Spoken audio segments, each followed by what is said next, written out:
السلام علیکم. تاسو ته خو پته ده چې په سمندر کې ډېر غټ طوفان روان دی، ډېرې تباهیانې وکړې.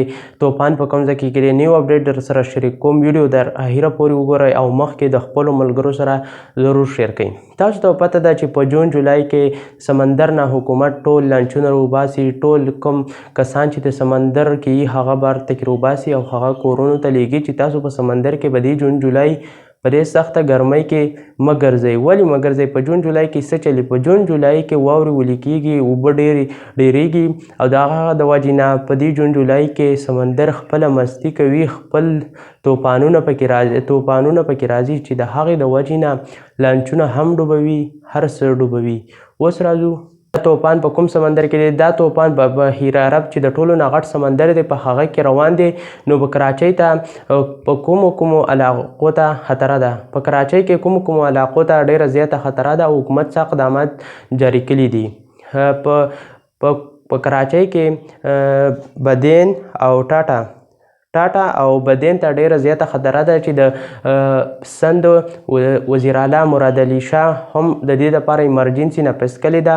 خپل پوځیان، خپل ډاکټران هر څه دغه ځایونو ته لیږلي او د دغه ځایونو نه کوم عوام چې دی، کوم خلک چې دی هغه هم لیږلی دی چې دغه کراچۍ ته طوفان در رسېدو والا دی.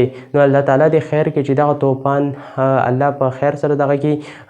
د سمندر طوفان ډېر صحیح، د ځمکې طوفان چې زیات یې نیمه ګنټه وي، یوه ګنټه دې شي، چې ډېر زیات چې 2 ګنټې شي، خو د سمندر هغه په ورځو وي، هغه نه ودرېږي.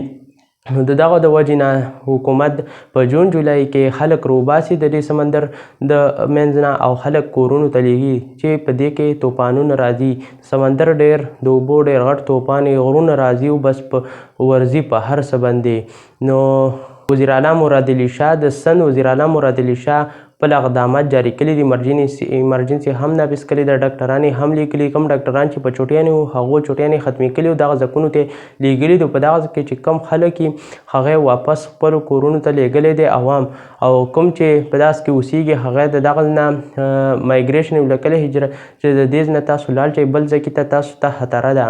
نو د سمندر الله تعالی دې خیر کړي چې ټول مسلمانان ترې بچ شي او دواګانې ورله کوئ چې کنټرول شي. دا ډېر غټ طوفان دی چې غټ سمندر دی، د یو سمندر بل سمندر غاړه نه ښکاري. په دغه کې طوفان را روان دی او کراچۍ ته نږدې دی.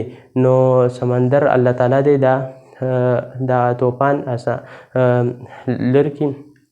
د ویډیو کتلو یو جهان مننه. ویډیو مخکې ضرور شیر کړئ، زموږ چینل هم سبسکرایب کړئ، پیج هم لایک فالو کړئ.